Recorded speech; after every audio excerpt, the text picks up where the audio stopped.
अस्सलाम वालेकुम नाज़रीन, मैं हूं आपका मेज़बान फ़याज़ वलाना और आपका शुक्रिया आपने अपनी मसरूफ़ियत में से वक्त निकाला फ़याज़ वलाना ऑफिशियल यूट्यूब चैनल के लिए। नाज़रीन, सबसे पहले माज़रत कि मैं तबीयत ठीक न होने की वजह से वक्त पे आपकी खिदमत में हाज़िर नहीं हो सका, और दूसरा यहाँ कनाडा में स्नो हमारी जान नहीं छोड़ रही। आज जुम्मे का दिन है और सुबह से मुसलसल बर्फ़बारी हो रही है। दुआ करें हमारे लिए, अल्लाह ताला कोई नरमी के हालात पैदा करें। दूसरी तरफ इस्लामाबाद से बड़ी ख़तरनाक खबरें आ रही हैं। हम तो रोना रो रहे थे, ड्रोन अटैक जो ईरान पे हो रहे थे, या ईरान वाले इसराइल या मिडल ईस्ट में जहाँ जहाँ अमेरिका के अड्डे थे वहाँ अटैक हो रहे थे, और ख़तरा था, खदशा था, है अभी भी, कि शायद ये तीसरी आलमी जंग की तरफ मामलात बढ़ जाए। और दुआएं हैं कि ये जल्द से जल्द सिलसिला ख़त्म हो, क्योंकि हर तरफ इंसान ही मर रहे हैं और बुनियादी रिश्ता हमारा इंसानियत का रिश्ता है, उसके बाद फिर हमारा मुसलमानों का रिश्ता है। और हम नहीं चाहते कि ईरान के लोग जिस तरह सफ़र कर रहे हैं, और अब तक की इतलात के मुताबिक तकरीबन 2 से 2,500 ईरानी इस जंग में शहीद हो चुके, ये सिलसिला रुके। लेकिन अब ख़तरनाक खबर ये आई कि इस्लामाबाद में ड्रोन पहुँच गए। अब ये इस्लामाबाद में पहुँचने वाले ड्रोन किसके हैं, कौन लोग हैं? यकीनन हमने जो लड़ाई शुरू की हुई है अफ़गानिस्तान के साथ, वो जायज़ है या नाजायज़ है?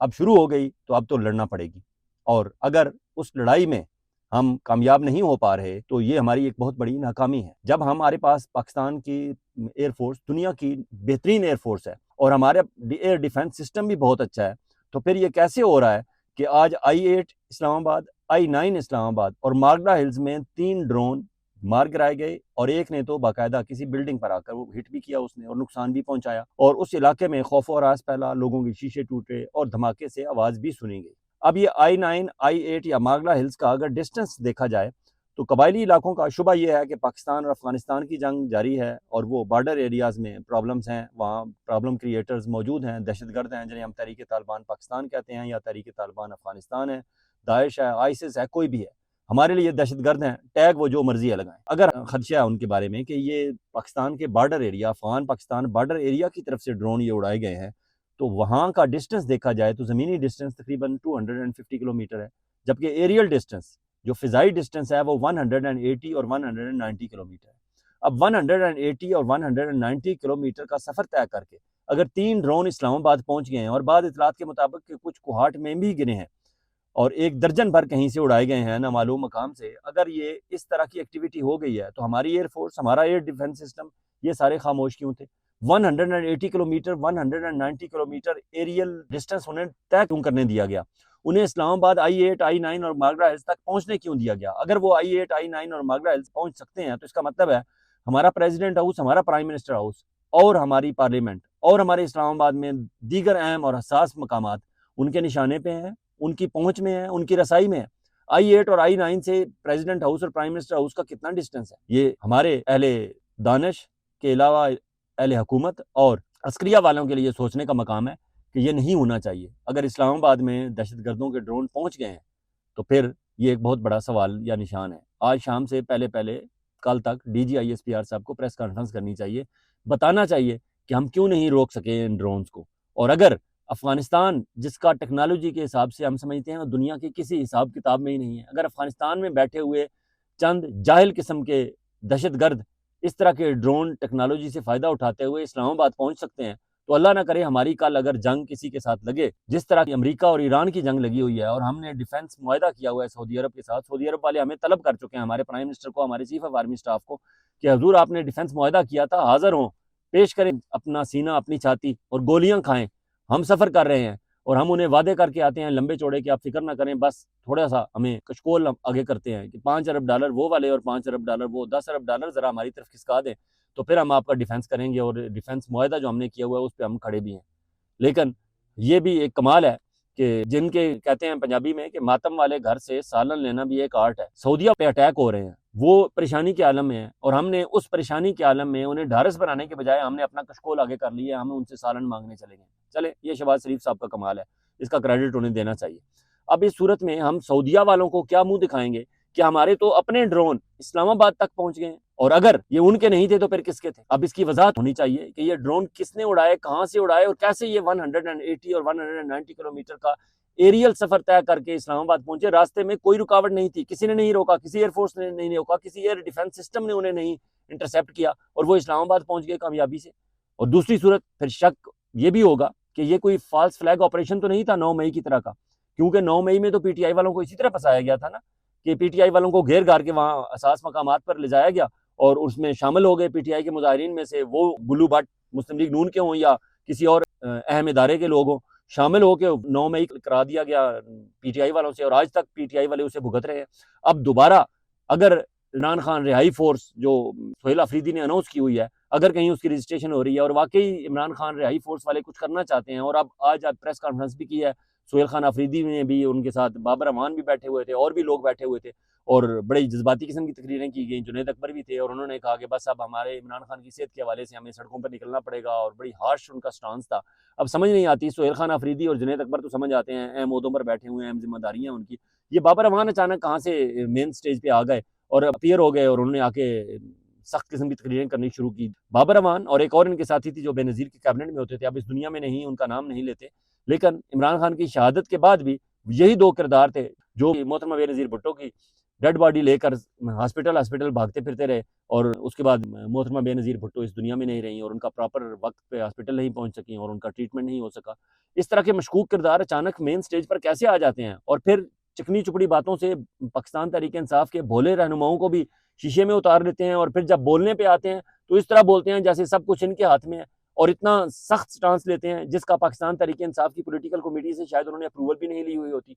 तो फॉल्स फ्लैग ऑपरेशन इस तरह डिजाइन किए जाते हैं, इस तरह के करैक्टर सामने आते हैं जो वैसे कहीं आपको नजर नहीं आते, अचानक मेन स्टेज पे आते हैं, अचानक जज्बाती तकरीरें करते हैं, अचानक लोगों को जज्बात के साथ खेलते हैं, अचानक लोगों को सड़कों पर ले आते हैं। और अगर पाकिस्तान तहरीक इंसाफ से एक और इमरान खान रिहाई अमन फोर्स या जो भी उन्होंने तंजीम बनाई हुई है या ईद के बाद उन्होंने जो भी एहतजाज का प्लान बनाया हुआ है, अगर इस के मौके पे अगर दोबारा उनसे एक 9 मई तरह का फॉल्स फ्लैग ऑपरेशन कराना है तो फिर ये भी बाइद नहीं कि ये ड्रोन वाला भी कोई फॉल्स फ्लैग ही हो, क्योंकि इस्लामाबाद को आपने 500 कंटेनर्स के साथ तो बंद किया हुआ है। शायद आपके पास ऐसी इतलात थी या सिर्फ अलकुद्स रैली के लोगों को कंट्रोल करने के लिए, क्योंकि आज अलकुद्स रैली पूरी दुनिया में मनाई गई, ईरान में भी और पाकिस्तान में भी। अलकुद्स रैली कराची में, पाकिस्तान के मुख्तलिफ बड़े शहरों में आज रैलीज निकली अलकुद्स के नाम से, यकीनन उस हवाले से भी आपने इंतजाम किया होगा। लेकिन इस्लामाबाद को खतरा क्या है? आप अपने लोगों की बात क्यों नहीं मानते? आप अपने लोगों को एतमाद में क्यों नहीं लेते? आप बड़े बड़े मुआहदे कर लेते हैं दुनिया भर के साथ, आप पीस बोर्ड पे बैठ जाते हैं ट्रंप के, आप कौम को एतमाद में नहीं लेते। आप सऊदीया के साथ मुआहदा कर लेते हैं, आप कौम को एतमाद में नहीं लेते।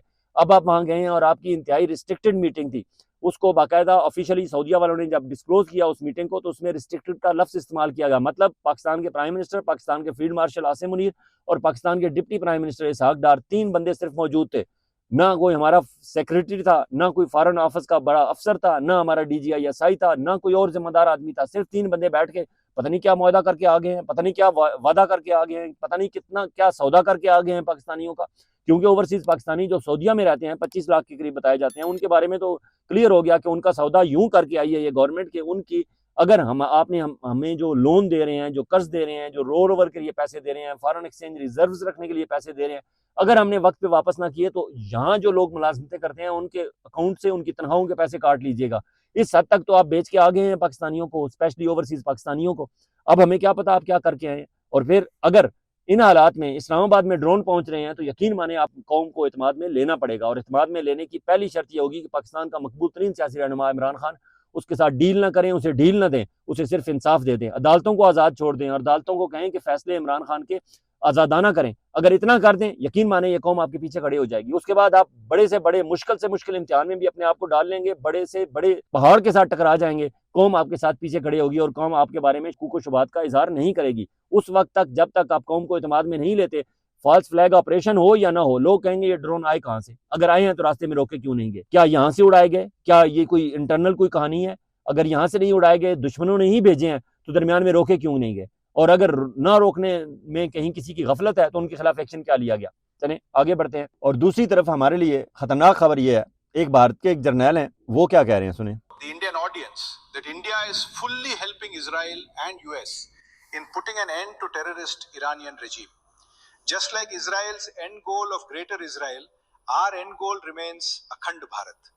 If Israel succeeds in taking down Iran, then Pakistan can be controlled from 3 sides: India from the east, and Afghan Taliban and pro-Israel Iran from left.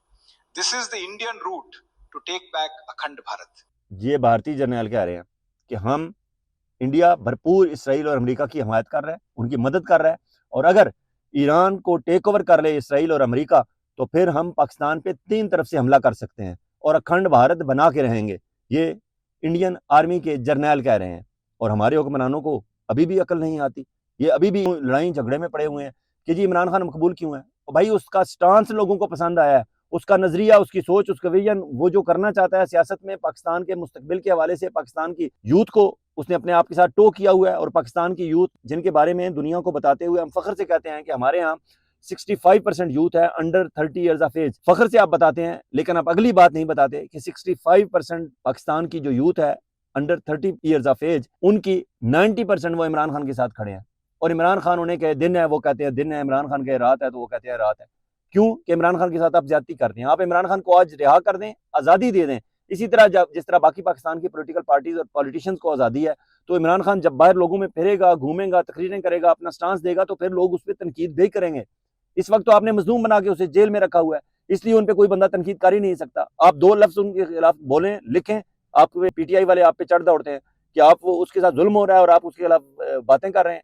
आप उसे आज़ाद तो करें, फिर उसकी तारीफ भी होगी, तनकीद भी होगी, दोनों चीजें होंगी। अब तक आपने उसके हाथ बांधे हुए हैं, उसके पांव बांधे हुए हैं, उसकी कैद तन्हाई में उसे रखा हुआ है, उसके खानदान को नहीं मिलने दिया जा रहा, उसके डॉक्टर्स को नहीं मिलने दिया जा रहा। उस वक्त तक उस पर तनकीद करने का किसी को में कोई इखलाकी जुर्रत ही नहीं हो सकती किसी तनकीदकार पे। आप ज्यादती कर रहे हैं पाकिस्तान के साथ, पाकिस्तान के अवाम के साथ, और इसका खमियाजा आपको भुगतना पड़ेगा। आज इंडिया के ये जर्नैल बढ़ बढ़ के क्यों बोल रहे हैं? दूसरी तरफ नाज़रीन, ईरान, अमेरिका, इसराइल जंग के हवाले से खबर है कि डोनाल्ड ट्रंप ने 1 हफ्ते का टाइम दे दिया है नेतन्याहू को कि 1 हफ्ते का टाइम है तुम्हारे पास, जो तुमने करना है कर लो, जितना तुम ईरान का बिगाड़ सकते हो बिगाड़ लो।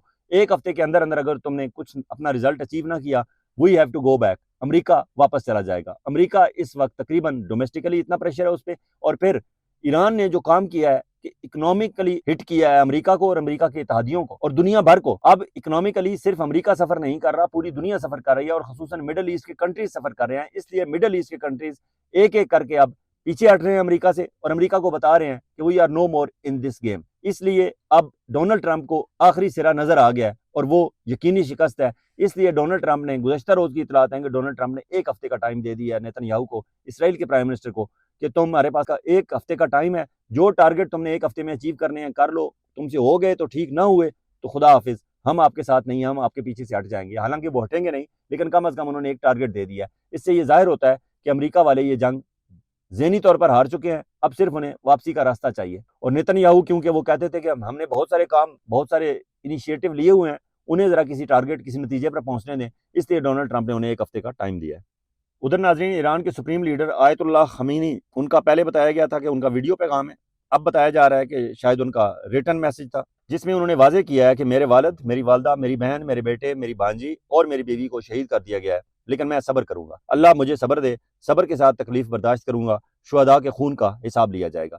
अब ये supreme leader Iran Ayatollah Sayyid Mojtaba Khamenei अगर कह रहे हैं कि हम खून का हिसाब लेंगे, और उन्होंने गिन गिन के बताया कि मेरे घर के, मेरे खानदान के कितने लोगों को हिट किया गया इस जंग में, तो अब वो बदला तो लेंगे। 56 ईयर्स ओल्ड ये खामनाई, ये वो बुजुर्ग खामनाई नहीं जो इस दुनिया से चले गए। उन्होंने कहा भी उनके सिक्योरिटी वालों ने कि आप फलां पहाड़ में चले जाएं, फलां जगह छुप जाएं, आप केव में चले जाएं। उन्होंने कहा नहीं, अगर मेरी शहादत यूं ही है, मेरे नसीब में लिखी हुई है, तो मैं खुशी से शहादत को गले लगाऊंगा। और उन्होंने लगा लिया, और उनकी शहादत के बाद ईरानी कौम के तौर पर दुनिया को नजर आई, और यही ईरानी कौम का इत्तेहाद है जिसकी वजह से आज अमेरिका को अपने दांत खट्टे होते महसूस हो रहे हैं और वो वापसी का रास्ता ले रहे हैं। दूसरी तरफ हमें, हमारे नेक्स्ट डोर नेबर, ये सब कुछ हुआ कि कौम के इत्तेहाद की वजह से वो दुनिया की इस वक्त की जानी मानी सुपर पावर, जिसके साथ दुनिया का फाइनेंशियली, जिसे आप सुपर पावर कहें, और एटॉमिक पावर भी है इसराइल, उसके साथ ईरान ने टक्कर ले ली है, सिर्फ इस वजह से कि कौम मुतहद थी। अगर कौम मुतहद हो तो ना फिर इसराइल उसके सामने टिक सकता है और ना अमेरिका। हमें इससे सबक लेने का चाहिए, वरना हम आए दिनों इसी तरह की चामगोइयों में रहेंगे कि ये ड्रोन किसने उड़ाए, कहाँ से आए, कैसे इस्लामाबाद में पहुंच गए। एक बात। दूसरा, इकोनॉमिकली हम इसी तरह, हमारा एक हाथ आगे होगा और एक पीछे, आगे मांगने के लिए और पीछे वाला अपने आप को कवर करने के लिए। और अब नाज़रीन, ताज़ा तरीन खबर न्यू दिल्ली से, नरेंद्र मोदी क्या कह रहे हैं, ये जरा सुनिए उनकी तकरीर। कि हम इजराइल के साथ खड़े हैं। इजराइल और भारत का लक्ष्य एक ही है, इजराइल को ग्रेटर इजराइल बनना है और भारत को अखंड भारत बनना है। ईरान जैसे आतंकवादी राष्ट्र यदि गिरेंगे, तभी भारत को पाकिस्तान को परास्त करने का अवसर मिलेगा। चले जी, अब ईरान के खिलाफ इंडिया खुल के आ गया, लेकिन हम अभी तक गो मगो की कैफियत में हैं। क्या अब भी हमें ईरान के साथ खुल के खड़े नहीं हो जाना चाहिए? क्योंकि इंडिया के प्राइम मिनिस्टर पहले मैं आपको इंडियन भारतीय जर्नैल का क्लिप सुना रहा था, अब ये नरेंद्र मोदी थे खुद, वो कह रहे हैं कि ईरान फतह करेगा इसराइल तो उसके बाद हम पाकिस्तान को, अल्लाह ना करे, पाकिस्तान पे हम हमला कर सकेंगे और पाकिस्तान को हम टेक ओवर कर सकेंगे। और वो कहते हैं ये श्रीलंका, नेपाल, बांग्लादेश और अफगानिस्तान, ये तो बगैर किसी जंग के ही अखंड भारत का हिस्सा बना लेंगे हम। सिर्फ पाकिस्तान हमारे रास्ते की रुकावट है, और वो रास्ते की रुकावट हल करने का बेहतरीन तरीका ये है कि आज हम इसराइल को और अमेरिका को सपोर्ट कर रहे हैं ताकि ईरान में इसराइल टेक ओवर करे, और इसराइल जब ईरान पहुंच जाएगा और वहां पाकिस्तान के बॉर्डर तक इसराइल होगा तो फिर पाकिस्तान को तीनों तरफ से घेर के हम पाकिस्तान पे भी कब्जा कर लेंगे और अखंड भारत बनाएंगे। वाह, क्या नरेंद्र मोदी की सोच है। इजाजत चाहूंगा, बहुत जल्द एक और भी इलाके के साथ आपकी खिदमत में हाजिर होंगे। उस वक्त तक आप अपना और अपने गिरदोनवा के लोगों का इसी तरह ख्याल रखिएगा जिस तरह आप चाहते हैं कि आपका ख्याल रखा जाए। अल्लाह हाफिज़।